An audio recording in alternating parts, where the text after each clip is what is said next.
Well, good afternoon, everybody. This is the Underground Utilities Mapping Project Team. This is our last official meeting, and it is September 25, 2025. And the agenda as published is as follows: 5 minutes for the chair opening, 5 minutes for me to blab. Then we're going to go do a just kind of a visit to the past, flow through to where we are now as things get shut down here. We'll get a half an hour of discussion that focuses on Site X-ray, which is the implementation by Gopher State One Call of FuzionView, what their plan is going ahead. Three folks there to chat at us, and then we'll drop down to field data collect. Bob Bisquez is going to get hit for the full half hour, and knowing Bob, he'll have no problem working us through in an educational way. Then, last but not least, Kelly can circle the wagons around us and figure out what did we do right, what did we do wrong, and maybe chat a little bit about way forward and all of us to be able to contribute as we see fit. And then last but not least, we'll talk about the final wrap-up meeting as we drop off the EPC's network here. There will be one last sponsored cleanup meeting, and that will be penciled in for December 11th, 1 p.m. No telling what might happen. So that's the agenda as published. Are there any additions, deletions, things you'd like to see different? Going once, going twice, gone. And with that, Kelly, the floor is yours. Thank you. I just wanted to open by saying thanks to everybody for joining today and for seeing this project through to its fruition. We're excited to provide updates on where we are in terms of the open source product and moving that to the end of the development period and releasing that, but also then talking about how we're implementing that product in Minnesota with Gopher State One Call. So looking forward to hearing from everybody, and thanks again. Thank you, Kelly. What I have for you is my typical administrative stuff. Quick notes. We will do three kind of cleanup leadership meeting things through the end of the year. The next one comes up on October 24th. And then we're going to do a project wrap up meeting, as indicated earlier, on December 11th. And just so you're kind of aware of what's going on with the departure of the admin services that have been provided here by me as the chair of the Emergency Preparedness Committee of the Minnesota Geospatial Advisory Council, I am retiring from public service. I've clocked 50 years total.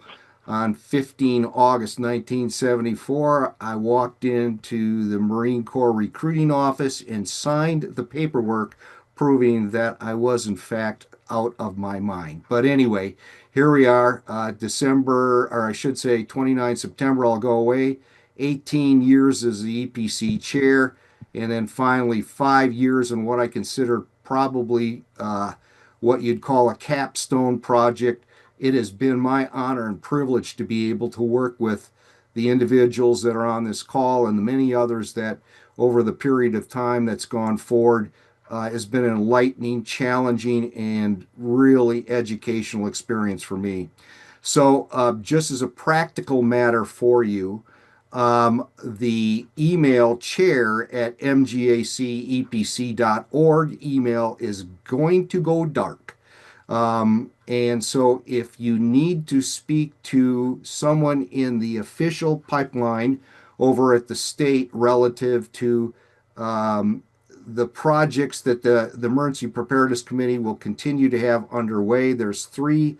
There's one that's called the U.S. National Grid Project Team. There is one that is involved in trying to create a training program for both the emergency management and the geospatial community on how they can do a better job of an interface. And then last but not least, there's been a long running ongoing project about trying to get better data sets available across the spectrum in the state. If you need to chat with somebody about any of that, as you can see there, I've got the email posted. My contact information after Monday is posted up there. I will hang my hat back at where I've been for 17 years over at Share Geo. And there's my cell phone number if you want to call up and uh, pass along a death threat or whatever it might be. Okay, the last bullet item there is wrap up meeting announcement. Look for it to come from a yet to be determined email account at ShareGeo. We're trying to determine how we're going to manage that effort going forward. And maybe, just maybe, look for that because there might be an announcement in there about a party somewhere in the Twin Cities area. So, anyway, there we go. Uh, this is what I'm planning for. Does anyone realize there is a technical problem with this photo? Can you see it? No answers out there. The man does not have a margarita glass in his hand because that's where I plan to be. Okay, anyway. UUMPT project review and shutdown plan. That's me. Like I said, will blab here for 20 minutes. And just to try to give you a spectrum of where we started to put in focus um, the magnificent level of contribution that has gone on through this project to create what we'll be hearing about further as we get down the road here. So I'm saying, what do you say? Let's go for a ride in a time machine all the way back to the very start of August 8th, 2020. Here's the perspective.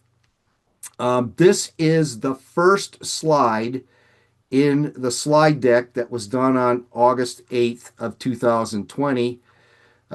Dean, Barb, and myself in chatting about what needed to happen going forward.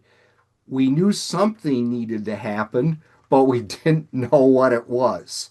And the effect of it was we said, well, let's just eat the elephant 1 pound at a time. You know, kind of a classic statement, but we're trying to figure out how do we do anything because the subject matter that we're talking about and trying to coordinate a shared view of utility data so that we can reduce accidents and the rest of it. How do we get there? And so, first thing that we decided we were going to do was a business model going forward, very similar to what you see in the military. You know, commanding officer and an executive officer, or any big corporation, or whatever. So the thought was that Barb would be the chair of the group and serve as the operational control of what we were doing, figuring out what the path forward was in general. And to support her, given her position at Gopher State One Call, I made the stand up contribution of saying, okay, I will serve as your admin mule to provide meeting services and meeting minutes and all of the other stuff that needed to happen to make a group like this work. And Barb brought to the table the underground community, and I brought to the table a GIS community. So we visioned a public private collaborative working group to try to figure out how to fix the fact that incident rates were going up as well as the number of incidents were going up. So Barb, as I said, with a gavel, me as the admin mule. Okay, so just to put things in perspective again, there was thirst across the communities for working on a project like this because it was a well-known issue that we did not know what was underground. And technology had moved along to the point where we need to do something different. And as you can see, you know, there's the original listing.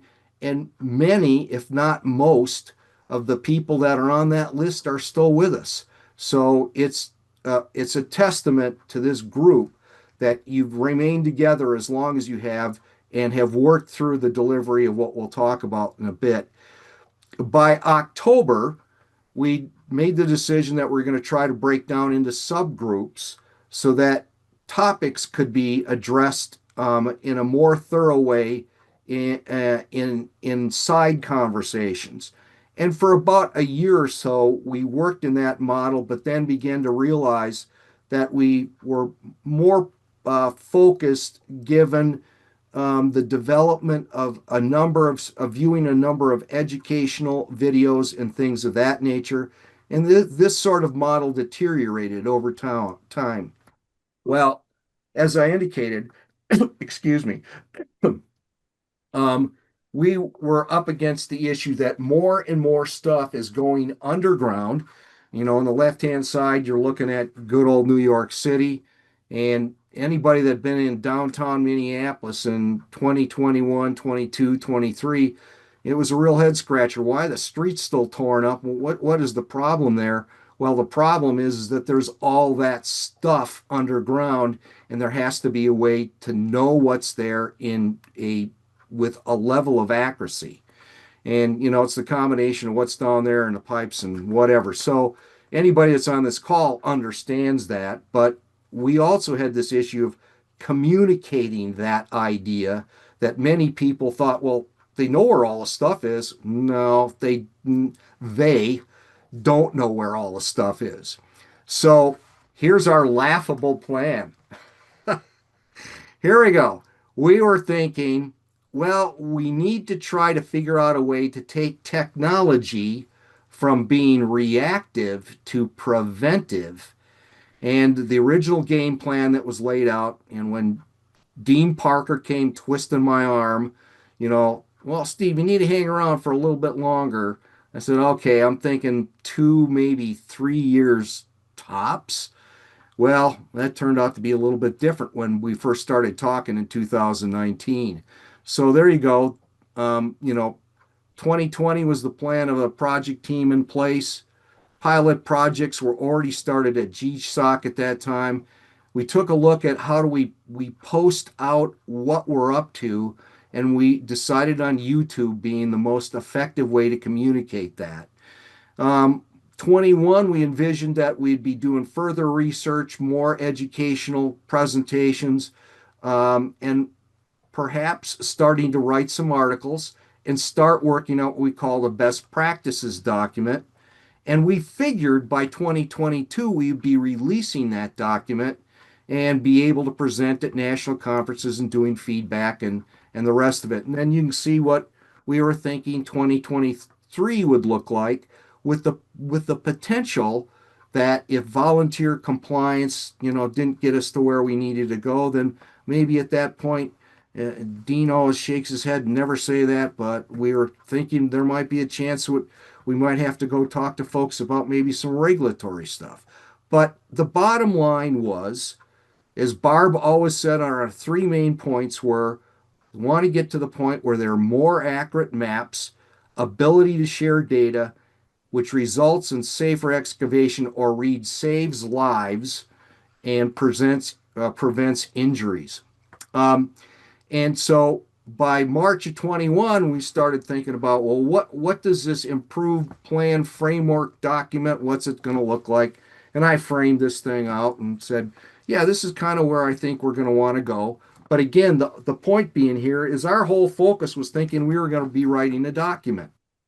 Well, in the process, part of the consideration was, first, because we knew of the level of pushback in the community to do anything that has anything to do with sharing data, we made the decision, as I kind of alluded to earlier, that it was absolutely positively critical that we be as transparent as humanly possible as we move through this process, so the rumor mill wouldn't start up with those people up in Minnesota are planning something, those sorts of kind of discussions, or people get off on a tangent talking about things that are actually not accurate about what we said and what we were planning to do. And of course, within that, we dialed in the issue of education and building community awareness and confidence. So we knew long ago that we needed to be very proactive in putting out the outreach piece. Now, if you wander on over to the YouTube channel where this stuff ended up getting posted, it's now approaching 9,000. I looked the other day, it's like 8,955 views. And I know people that look at, cute kitty videos, that's nothing. But when you think about that from the perspective that 9,000 times people came in there and got an educational piece and a better understanding of the whole dynamics of what we were up against and what needed to be done to fix this community-wide problem, that's an effective piece of outreach. And in the state of Minnesota, if you're curious, that this YouTube channel is only second in the geospatial world to the University of Minnesota. Are there any geospatial channel that's out there that's Minnesota based? We're number two. And oddly enough, or I should say, in a feather in the cap for three people on this call, out of the top five that video counts on that particular YouTube channel, we have three of the top five presentations made by individuals in this group. And number two, Travis, there you are sitting with your GPS utility mapping presentation. Down there below that at number four is Troy Schultz with his presentation about augmented reality. And last but not least, Phil Meese in his presentation that he did on the standards for 32, the Association, American Society for Civil Engineers, the standards there on 38 and 75, which again were also impactful on how we were thinking about stuff as it was getting developed. So just for fun, by October of 2021, the first spaghetti got thrown up on the wall about how could you potentially make this work. And if you look closely in the upper left-hand corner, that's an actual picture of Travis out in the field. So this was a highly developed schematic. What we went on to, of course, was please make sure you're on mute. What we went on to was the development of this. One moment, please. What we went on to was thinking about this in a more dynamic way, and everybody that's on this call has probably seen this 8 million times by this point.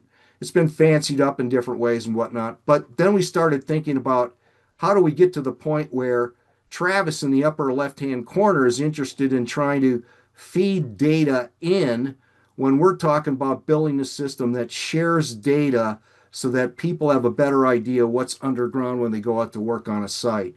And so that's what we wandered into with thinking about how do you develop phase two with this field markup application that, again, will get talked about here in just a bit. And the red boxes are showing you, yeah, that's what our thinking was, but you'll see it's mutated a little bit.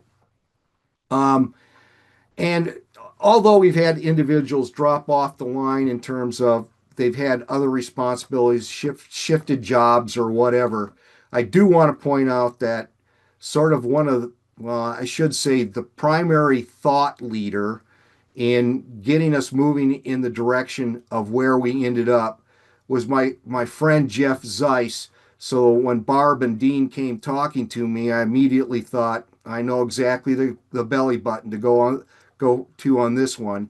And if you're not familiar with it, Jeff Zeiss was Autodesk's man that just wandered around the world and figured out how to make things better. And they effectively, or I should say, Jeff effectively, through that process, became very convinced about the need within the community to do data sharing and how we go about it and the rest of it. And unfortunately, he passed before he got to see the vision of what Jeff talked about come to fruition here in the state of Minnesota.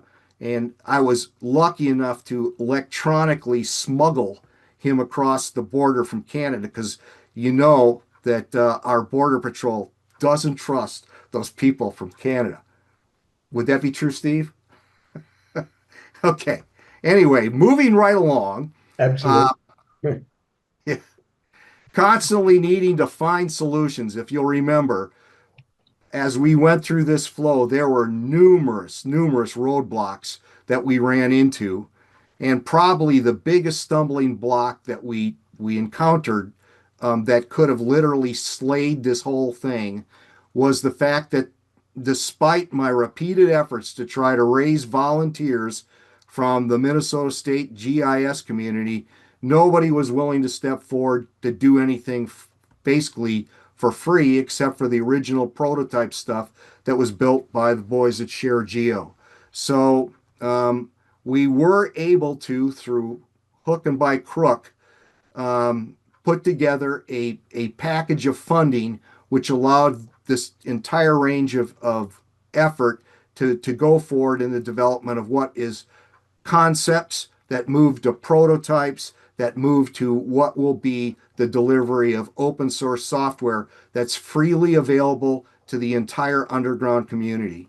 So, hats off and appreciation to each of the organizations that you see on there, from PHMSA, GSOC, One Call Concepts, the Common Ground Alliance, and Share Geo, both in terms of donated time and donated money. Um, we wandered into the technical development with the thinking that if NASA is allowed, or Elon Musk or Jeff Bezos are allowed to have a rocket blow up after they've spent billions of dollars on scientists and making sure everything's right, we're empowered to fail as we move forward. And we knew from the get go to expect that. So we have ended up in this place at this time. We are at September 30th. Our core software is 100% complete. It's been implemented with inside the Gopher State One Call system, and you will see here in a bit, what they're thinking about, how that's going to mature going forward. Project development, I only give us a rating 99% because here's what I'm thinking. Our website effort is coming soon as it regards to FuzionView. And those of you who've been on the call for a while know I've been saying that for a bit, but please remember we had to drop everything on FuzionView to run over and do what needed to be done to get the Travis app, or the field data collect, if you will, completed to the point where our money gets turned off on the 29th of September from PHMSA. You will actually see before before the FuzionView site comes up, will be the website for Field Data Collector, because again, the funding for that project is going away. But Kelly's already beat everybody to the punch with Site X-Ray in a discussion that's now up on the Gopher State One Call website. So hats off to Kelly and crew for pushing forward and getting an informational piece out there that's well done and available to the public. Anybody like to go look at it. So here's the wrap up, the shutdown timeline.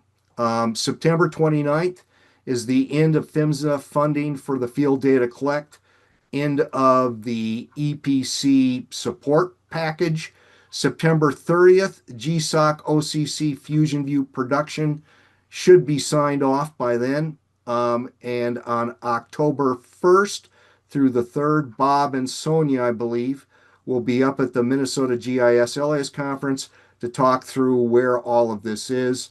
And by October 29th, we have a 30-day window after the end of the PHMSA funding to file a final report. And effectively, that means for us to be able to report about the project, that any loose ends that are still left on the open source project for the field data collector are in fact completed. And it appears though that Share Geo is going to have to dump some money in to get everything cleaned up to the way it needs to be. There are two potential conferences, and I'll let Kelly talk about that in a bit, that she's got some ideas of places where the outreach piece can go forward. as I said earlier. Wrap up on December 11th, and by the end of the year, you should see FuzionView on the street as an open source release. And I think Bob will tell you that that's closer to being available than just that. So that takes us down to my final two ideas. Here they are. Remember that improvement plan framework?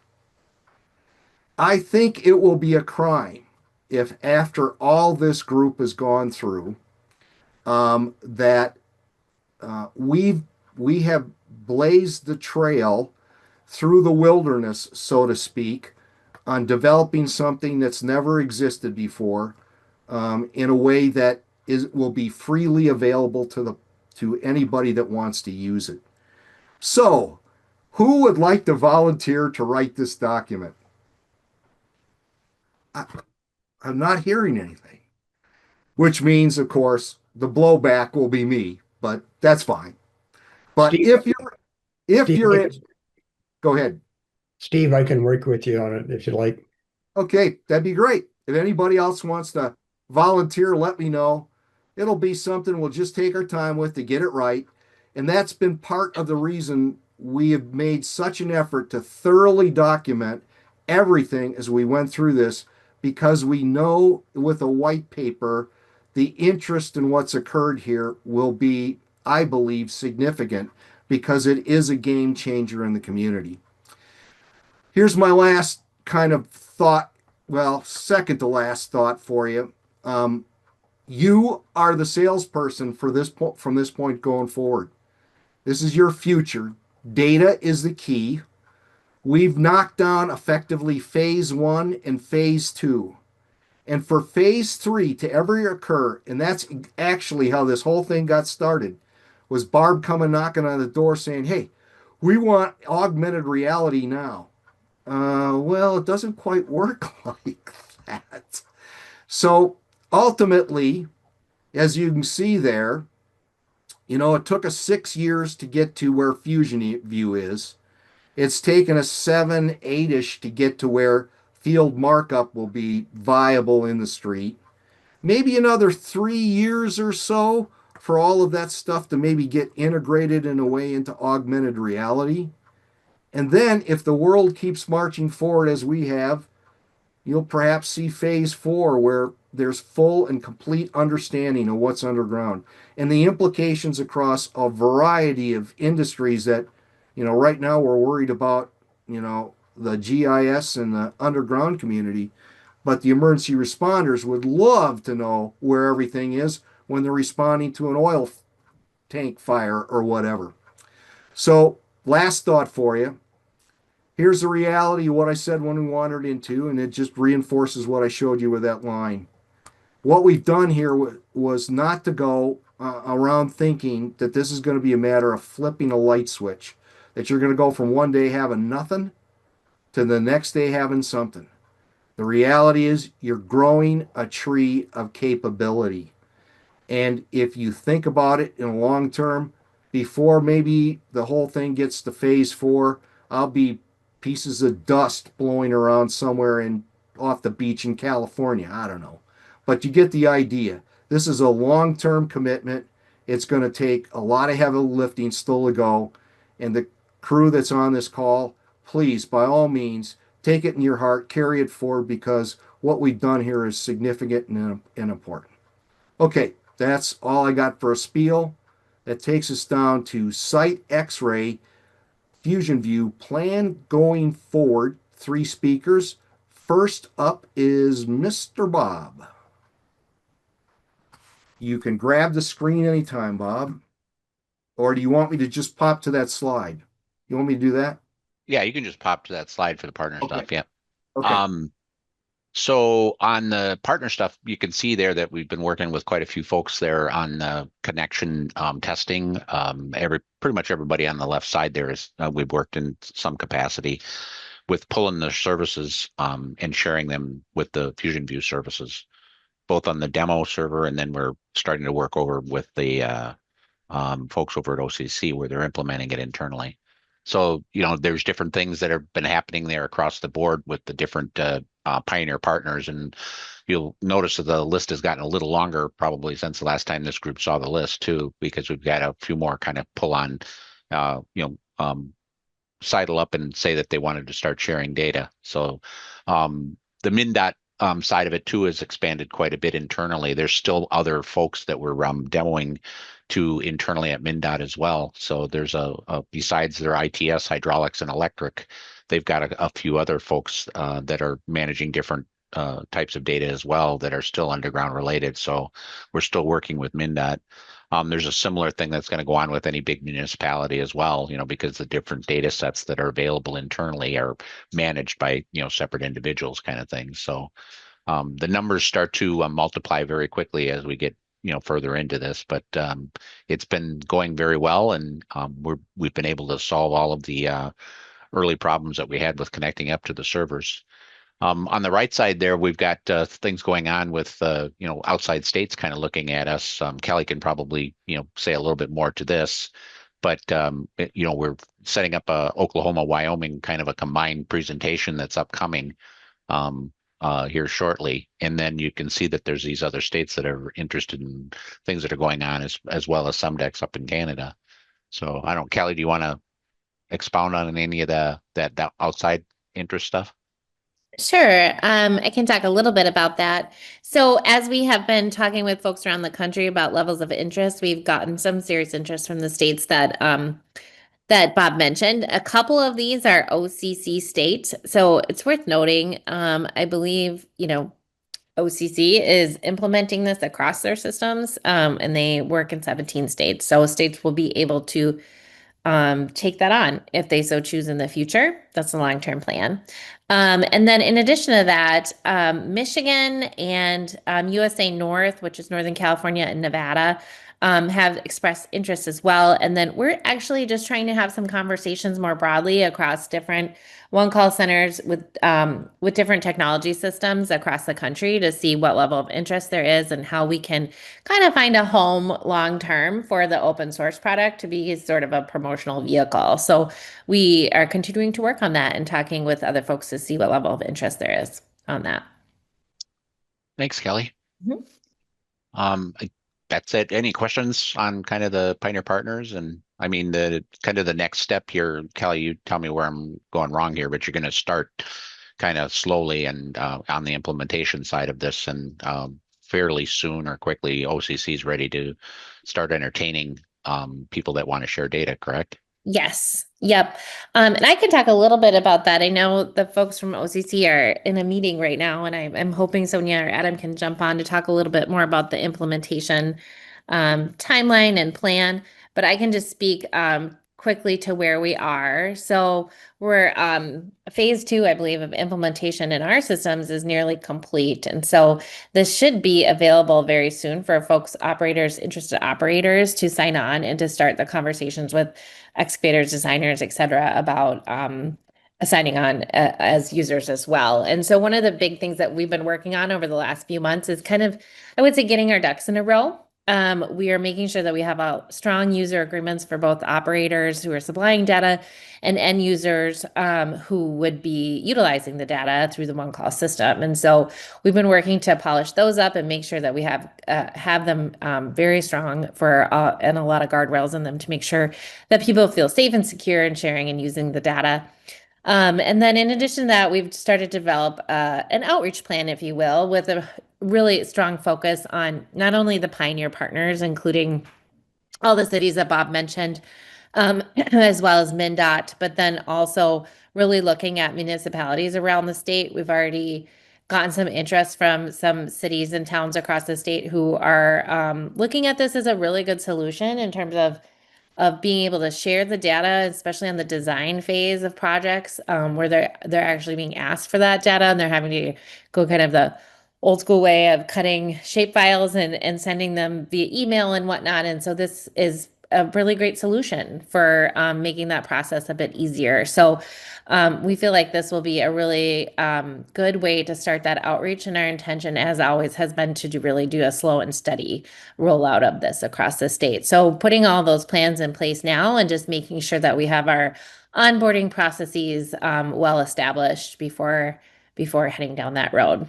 And then to Bob's point earlier about different platforms or conferences or any audiences we can get in front of to hear more about this. I think our hope is to reach out to operators directly, but also to work with different associations and affiliated organizations statewide that can help serve as validators and essentially help to talk with their memberships about the value of this long term. So we're looking at that as well. Yeah, and if anybody's got any kind of thoughts on contacts that we should be throwing the ideas out to, just throw them into the chat. I think everybody would appreciate that kind of a contribution as well. That's all I've got for the Pioneer Partners, I think, Steve. Thanks, Bob. You want to come over here? You can come over here, sit with me, and partake in the joy of the. Oh, hey, Sonia. Hey, Sonia. Hello, everyone. Okay. Should we throw her under the bus right away? Because Oh yeah, absolutely. Kelly, you can do it more comfortably than I probably would. So Well, yeah. The wonderful Sonia Miles has joined us from OCC and can talk a little bit about the implementation of this project through their company and through the Go for State One Call process. So, Sonia, do you want to talk a little bit about that? I think you're on mute right now. Sorry, everyone. Yeah, so I'm Sonia Miles, and I'm helping to do the implementation here at One Call Concepts with Go for State One. This project. If you give me a second here, I will. You want if you to like, quickly show you my screen. Yep, go ahead. So I just because it'll be easier to kind of walk you through it, give you a visual as we are doing this. Just give me 1 second here. Okay, hopefully we're seeing are you guys able to see my screen? Beautiful. Yep, you're good. So for anyone who isn't familiar with our application, this is our internal ticket management application. I'm going to point out and show you the features and how we've integrated and are continuing to work to integrate the FuzionView engine. So the way that it works, I'm going to show you what we do today. Be patient with me because my internet may not be the best. So right now, this is our ticket management application. We're showing kind of the excavation polygon here on the map. And right now, there's integration where I'm going to click on this button and it's going to route me over to the GeoShare, kind of their test site. The work that OCC has been working on is twofold.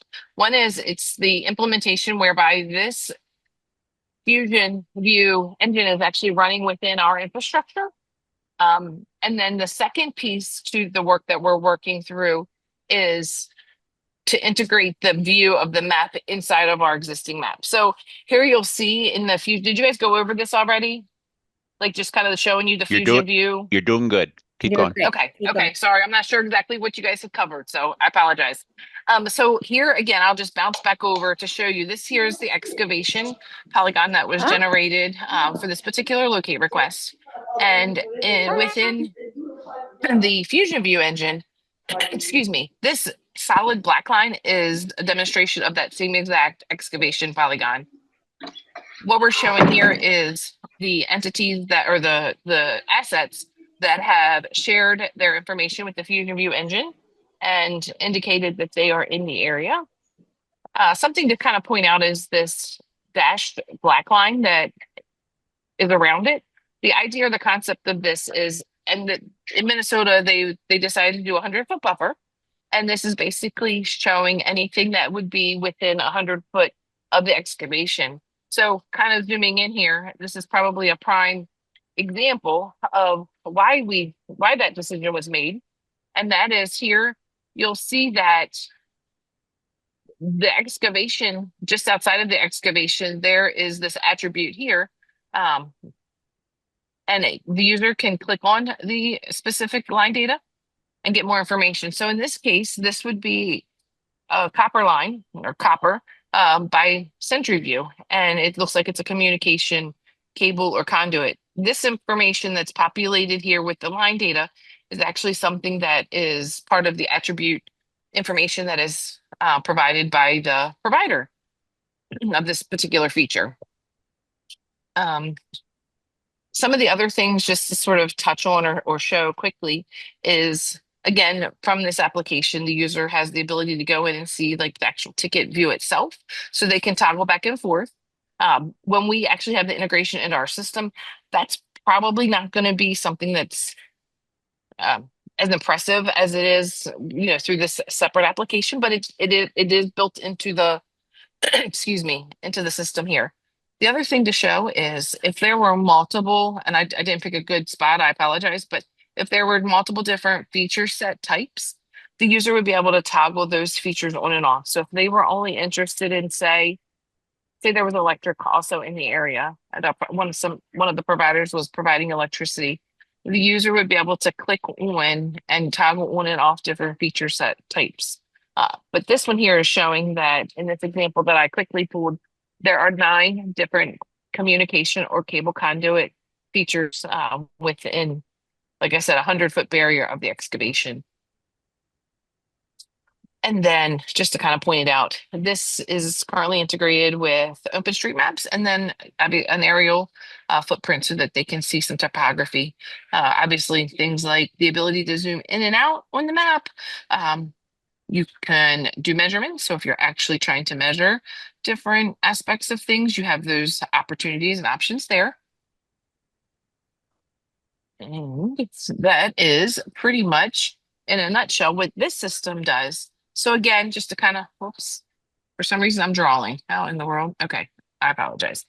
So again, this is kind of going through it kind of quickly, but this would be an excavator or a locator type of view, where again, they would see those points on the excavation in relation to the excavation ticket.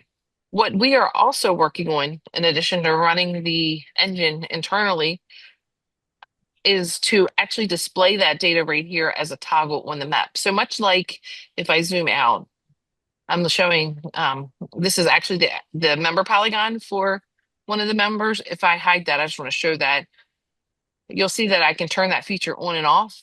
Much like that, we would be doing the same with the FuzionView or the site X-ray data, where they will be able to toggle on or off another button and turn those features on and off as they want, basically to show whatever their view is, whatever they're looking for.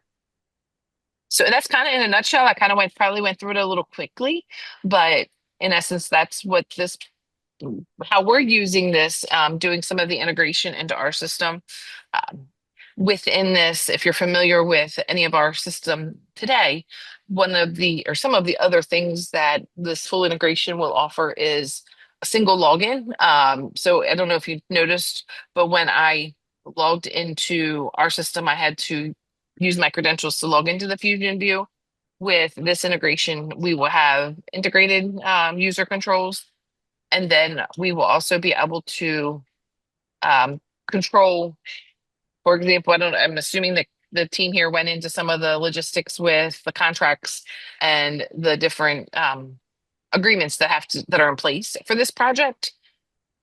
So administration level folks will be able to control, okay, yes, this particular user should have access, this one shouldn't, and all of that will be integrated within the application that exists today for all of our ticket processing. Does anyone have any questions for me or anything that I missed or anything that anybody wants me to kind of dig into a little bit more? Did I put everyone to sleep? No, you did fabulous. Thank you, Sonia. Okay, of course. And I think as a point of reference, the number of individuals on the call, many of them have been, they've been with this for a long time, so they have a sense of where those pieces go as far as the licensing and things of that extent. So thank you again. Of course. What I do have one quick question for you. When do you think that you will, if you would call, reach initial operating capability at One Call Concepts? Say that one more time. When do you think you'll be at initial operating capability at One Call Concepts in terms of if a city says to you, I would like to get in right now, as an example? Within the next, probably within the next 2 weeks. Okay. Thank you very much. Appreciate Yep, that. absolutely. Okay. I think I need to steal a share back. Yep, the share, you should have it. Okay. Thank you very much. As indicated, that was Sonia Miles, and she's at One Call Concepts. If you have any direct questions, I believe either herself or Adam Franco would be who you'd like to talk to. That takes us down to, if I can get this thing to work again. Wrong way. Kelly, I think I missed you. Yeah, that's why. There we go. I already did my spiel. You're good? Yep. Okay. That takes us down to Bob then on field data collect.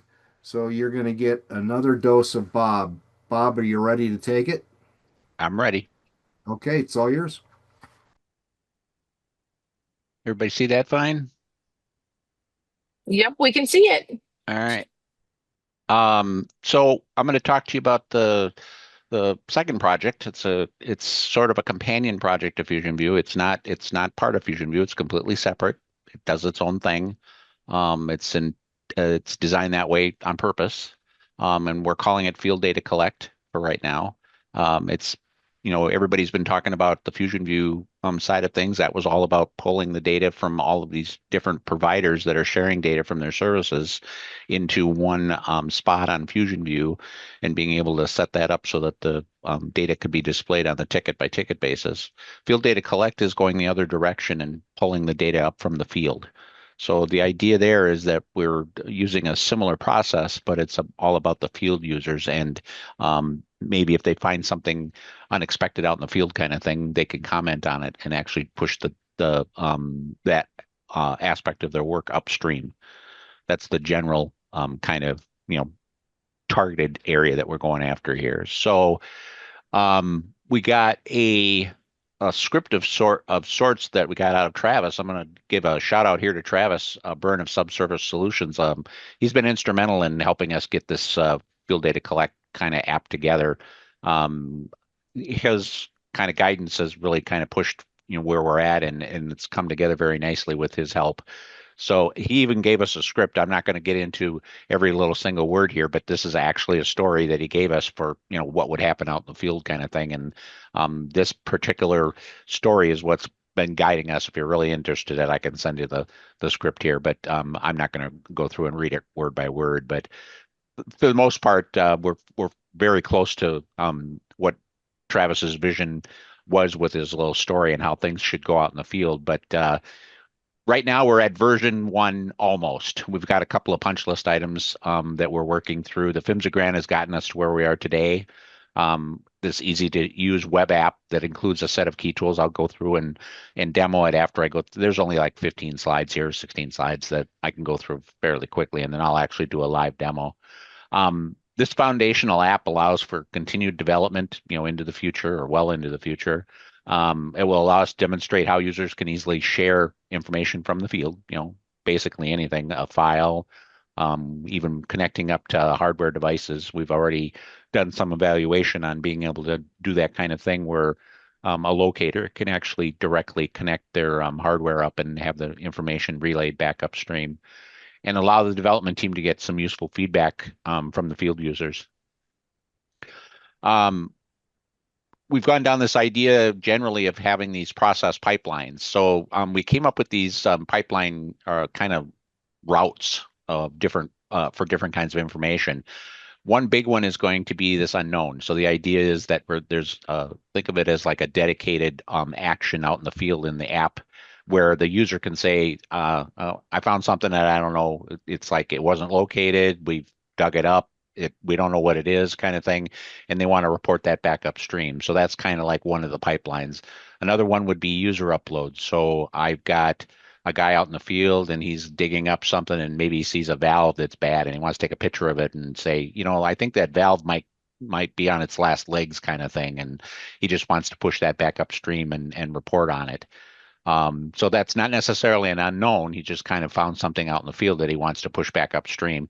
And then there'd be that hardware direct thing that I talked about. I'm actually connecting up to a particular device. Maybe a locator is improving the line work and the GIS data accuracy and stuff as he's doing his locates out in the field with this piece of hardware. And he can use that data stream from the hardware and push that back upstream. That's another pipeline. And then another one would be planning and engineering. So the idea would be that if you're out there doing some kind of planning, you're out doing some preliminary surveys, that kind of thing, that's where that planning and engineering piece of it would go. And that'd be like, site plan or site limits, those kinds of things.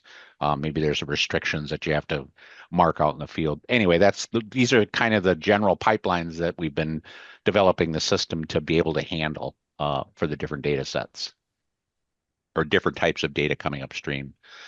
So in the app itself, what you can do now is you can actually search for active tickets. There's a dedicated button just for searching. So the idea would be that if you have an ID of a ticket that comes out of the Gopher State One Call system, if you have a ticket ID, you can do a search on it, and it'll pop up a little window, and you can do that search inside of there. There's also different options for different kinds of base maps. So we've got aerials. There's a OpenStreetMap that we got in there. We can we can push and pull different kinds of things in here over time as we get more feedback after people get a chance to review this. And we're getting very close to having a reviewable product out there.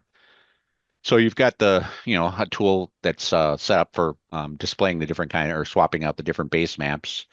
There's also a tool in here for changing up the different layers that are available. So when we get more layers added in, because we're going to be adding some things like street labels and everything so that we can see them on top of the aerial photography. And then when you zoom in and out, it'll be able to label the streets, those kinds of things. As those layers come on board, this menu will get more populated. And then you could actually request a new ticket from the app now.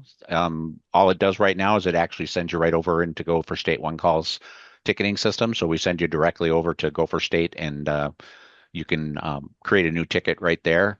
There's some other planned enhancements that we can do with this, maybe setting it up so that you can send in your actual polygon, that kind of thing automatically. That's a little bit longer term kind of development piece. And then there's a field strike piece here. So if you click on the field strike button, and these icons that I'm showing you here are not locked and loaded. I mean, we just had to put something in there for immediate kind of development purposes. So we're not locked in on any of these icons that we're using for what we're showing here. But the idea here is if you have a strike thing, Gopher State's already got a mechanism to be able to handle a strike and being able to report it. So we basically have this email link under this button, so that when you click on it, that link will pop up. In the future, we'll probably set it up with some sort of a partially populated email form so that you can actually add on to it. But the idea would be to kind of structure the form a little bit more ahead of time, and pre-populate it where we can with certain information to make it a quick process. You can now create features, so you can draw over the top of things that are out in the field. You could draw a circle around things. You can draw points, lines, and layers and have them all uploaded. And then all of the information that is uploaded is owned by whoever uploaded it. So the end users that are out in the field, the user has control over all of the data that they upload to the FDC server. And you have different kinds of things that you can do. You can change the feature class of the feature that's created. It'll get color coded automatically, that kind of thing. So you can open up the edit tool, and then you can go in there and edit those kinds of things. And then there's also a document tool for you can upload documents. It could be a photo, it could be a text document, it could be a output from a hardware piece that we don't have a communications snippet of code to handle yet. And so the idea would be that if they could dump the data out of their device and actually upload it as a file as well. And then all of that data that is uploaded is bound to that particular ticket ID and the user that uploaded it. So on this uploaded data, it's going to reside on a shared geo-managed server. Field Data Collect is a separate service from Fusion. We already talked about that. It's going to require its own login, and each user uploading data will have control over who they share it with. You can also do things inside of the app like bookmark a ticket. So the idea is if you have a particular, it's using a test ticket here, that's what fake 5 means. But if you have the idea of a particular ticket, you can put it in here and search on it. And once you do that, if you want to save it in your list, your user list, in other words, you're the guy out in the field that's using this app and you're logged in, it'll retain that particular ticket in your list for lookup later. There's another button that's going to be in there for, getting into the docs. So the docs are fairly full-fledged already and already implemented. There's still some little tweaking that we got to do on it, but we're very, very close to having all of that finalized as well. And then we've got this kind of couple of short lists here for last punch list items remaining. Like I said, we were going to put that road label map overlay in there. That's one of those other layers that's going to be in there. There's going to be some kind of an overlay related to my tickets. So if I'm logged in, I'll probably be able to see all ticket boundaries, but the ones that are specific to me, I'll be able to tell which ones of those are mine, kind of thing. And then there's going to be we've got some ideas about adding a progress spinner for slow loading layers.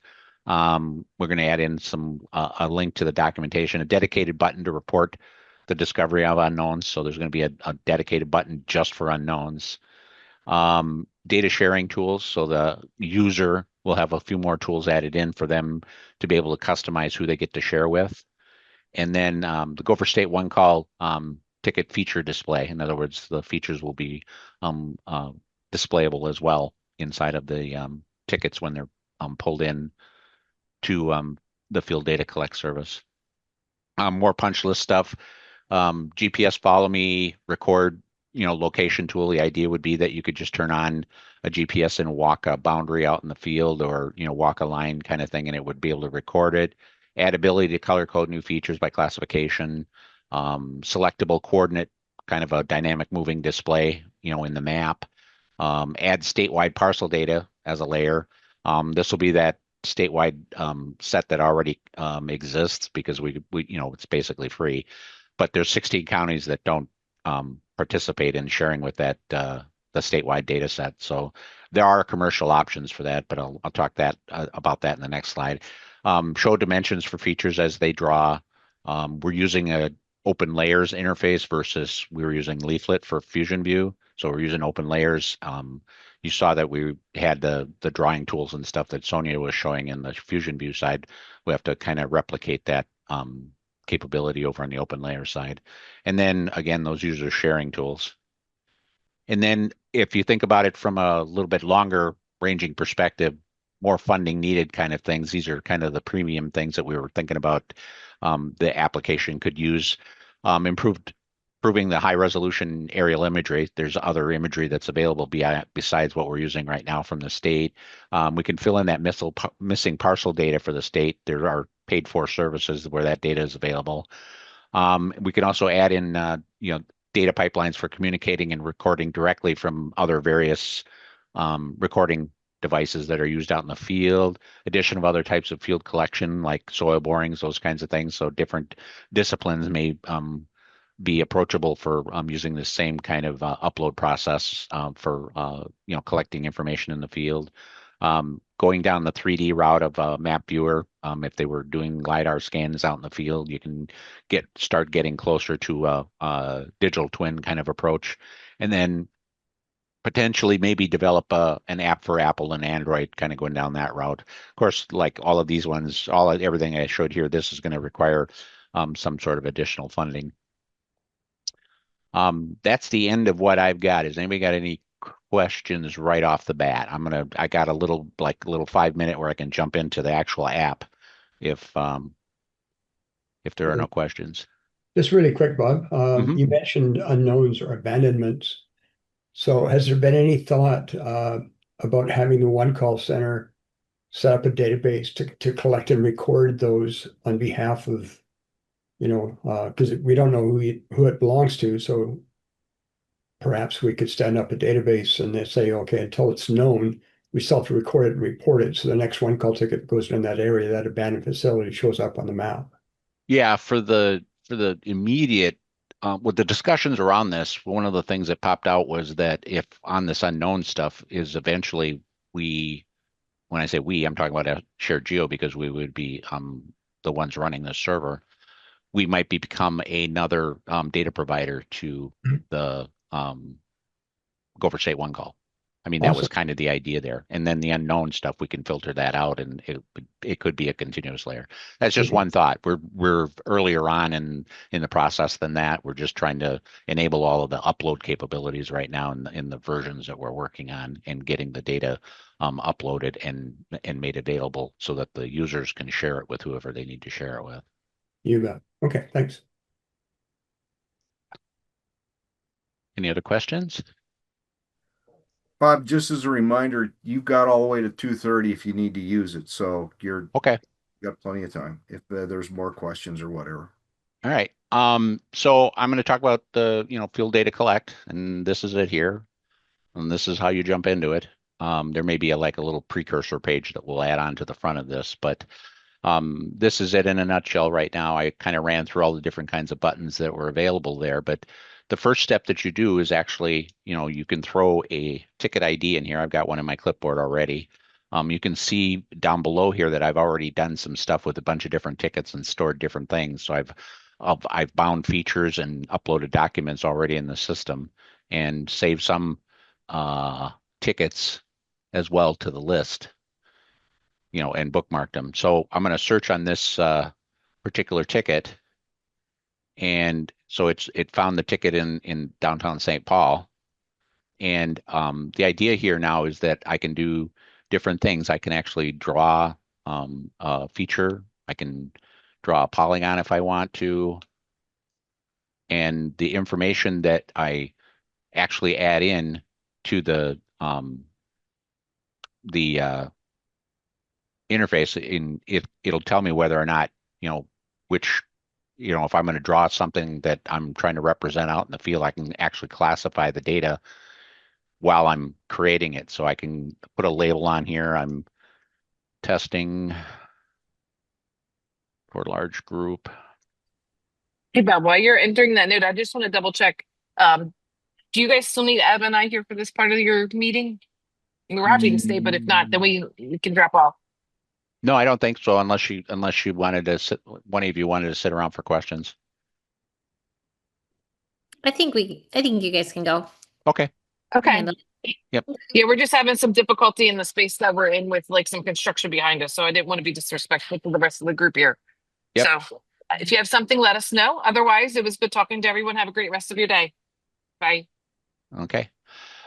So the idea there is that you can create a feature, and the way that kind of manifests in the end is when you go and look at a particular ticket, after the fact kind of thing, you can see that this ticket here, for example, has had a lot of features already added on. You can actually go back in here and edit these features as well. But what it's showing here is that we've got a bunch of different information that has been attached. So these different kinds of features, these are the features and the labels that were put on them, the description, there's some information that we're showing. We can augment all of this stuff here. They've all been classified as a reference feature type.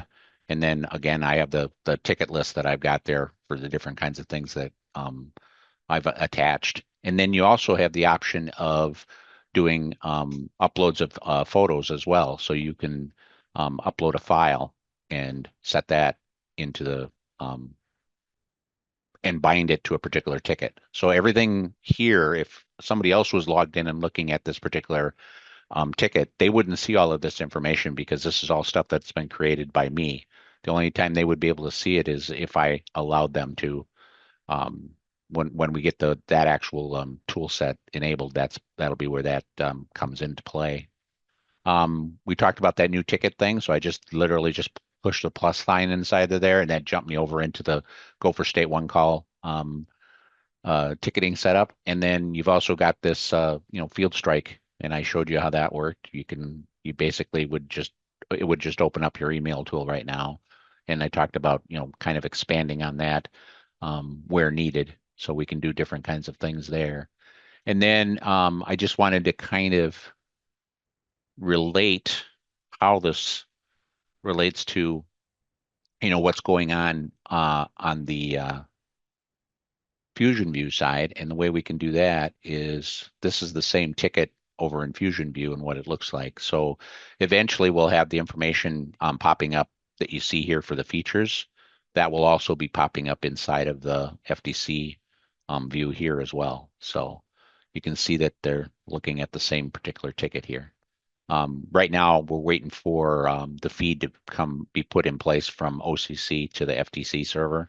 We have one for FuzionView, but we want a separate one for Field Data Collect so that we can see these features and display them inside of the Field Data Collect mapping interface. We got different kinds of things. Like I said, there's the layer menu. So as we add in the parcel layers and the polygons, those kinds of things, this layer menu list will get longer. And then we've got various backgrounds. We're going to kind of change this list up a little bit, but there's aerial photography that's available. This is coming from the state right now. And then we're going to have some overlays for showing the street line or the street labeling and that kind of thing. So you can have some of this labeling on top of the aerial photography, stuff like that. And then, something similar to how this works. This was a little coarse. We'll have something that's a little bit better resolution wise. But the idea there is that there's an aerial photo with some labeling on top of it. But we're going to do this with more of a feature-based approach, things like that. In a nutshell, that's kind of how different things are working. And then for the Field Data Collect, don't have a lot more to say unless there's any questions.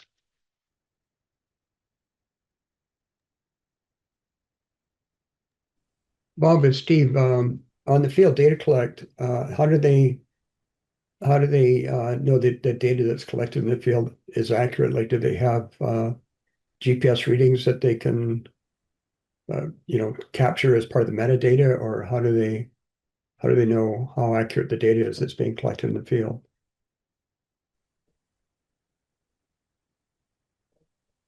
Bob, you're on mute. All of the GPS tools out in the field, they will send along as part of the GPS record what their accuracy or what they suspect their accuracy is on a particular thing. So, if you're on a phone, it could be up to 30 feet or even 30 meters, depending on what kind of reception you got. But all of that stuff is pulled in with the features when it's pushed upstream or can be. So if it's an engineering, what I'm thinking is if it's an engineering company that's out there doing design work and they're capturing the location of assets out in the field by potholing, they're going to want very accurate data collection, and they want to collect it to ASC 38, for instance, or ASC 75 for as-built. So would we be supporting that? Well, it'd be up to them to decide whether or not they're going to be using those standards or not. So that's not a piece of Field Data Collect as part of a limit. We're not requiring that. Let's put it that way. Okay. That would be up to the particular data owner or data originator to decide. Yeah. If they send in the information about accuracy, we'll pull that in and we can classify it, based on what the numbers that you just said. But Okay. we would be depending on them to send us the accuracy values. Yeah, you bet. Okay, thanks. Yep. Any other questions? I guess you dazzled them, Bob. I guess. Going once, going twice, gone. Thanks. Thanks, Bob. Appreciate it. Kelly, I think that takes us down. Let me just check. Yeah, Bob did the demo. Kelly, it takes you down to you 2:31 to whenever, or it's only 12 minutes after 2. What would you like to do with an open discussion? Well, I think it would be good just to hear any feedback from folks on either project or both projects at this point, and any insight into, I guess providing more ideas of how to get folks to start participating in Minnesota. in the FuzionView product and Site X-ray. And just anybody's like impressions overall as we kind of conclude some of this development. That's where I'm at. Yeah, Kelly, it's Steve again. I really like your comment about the cities wanting to be engaged because there's an opportunity for them to share data electronically. And some of the folks that are on our team are from FME, which is Safe Software. And the city of Burnaby automated that process. They saved like $150,000 a year in terms of responding to one call ticket notifications. And I think that's something that you could really help, that would really help you market to cities and municipalities and even utility owners. Say you can automate these ticket responses and save a ton of money. So, and FME had also said that they would make that pattern available for free. Like the city of Burnaby said that we'll share that with anybody. And then FME also said, well, we'll share it with all our customers as well. So any of our customers that use our product, we'll just give them the pattern. They can automate that process.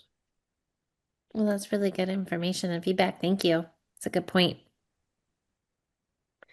I think some were, when we were talking to folks at the municipal level, some were worried that this would be too much of a burden, and I think we've shown them that this will probably save them time and money. So, yeah, but that's definitely good to add to the discussion.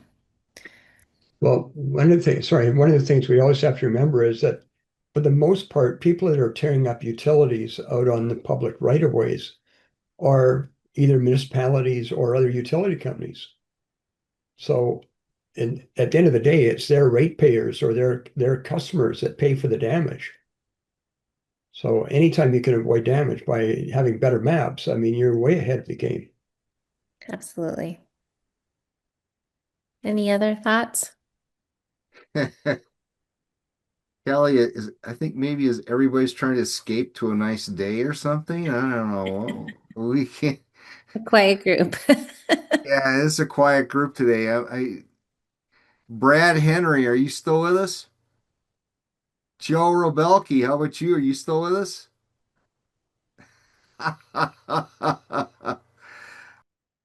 Bob Bishop, you're here.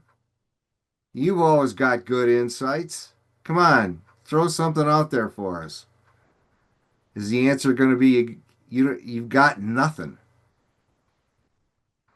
I don't know, Kelly, with this chat thing now. Frank, Shill, come on. Are you here? I'm here.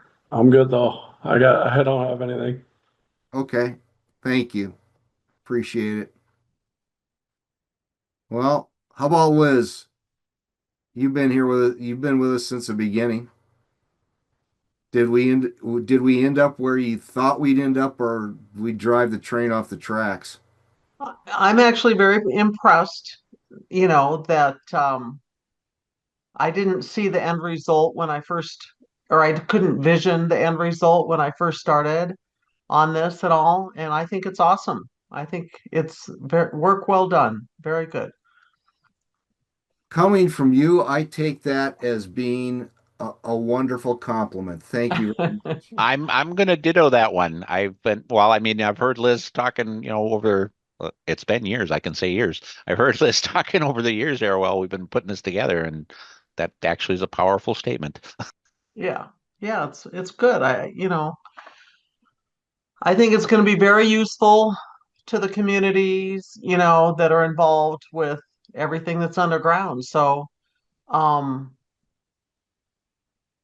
yeah, I think it's a good thing. So, Thank you. Appreciate that.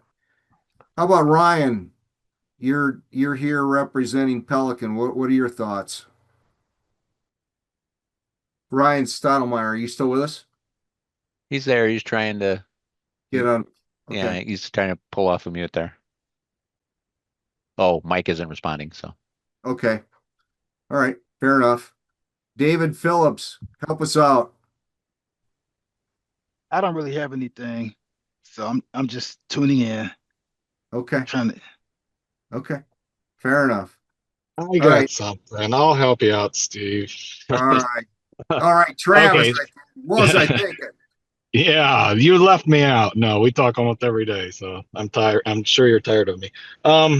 The site X-ray, Kelly. So you're pulling in that data from FuzionView, but I'm thinking about ticket management people. You know, the Bob and Ryan, even though their mics aren't working.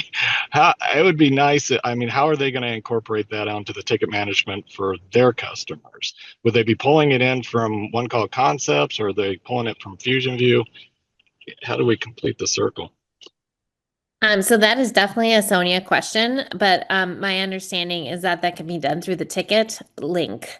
And Yeah, so there is a pretty easy way, and Sonia again can describe this much better than I can, a pretty easy way for these ticket management systems to kind of plug right in to this and be able to manage it. I think there are some things where people will have to, might have to log in to iTake separately to do, but I think generally speaking, it's definitely built to be seamless in that respect from the OCC. yeah. Okay. Hey, Steve, you hear me now? Everybody? We can. Hey, Thank there we are.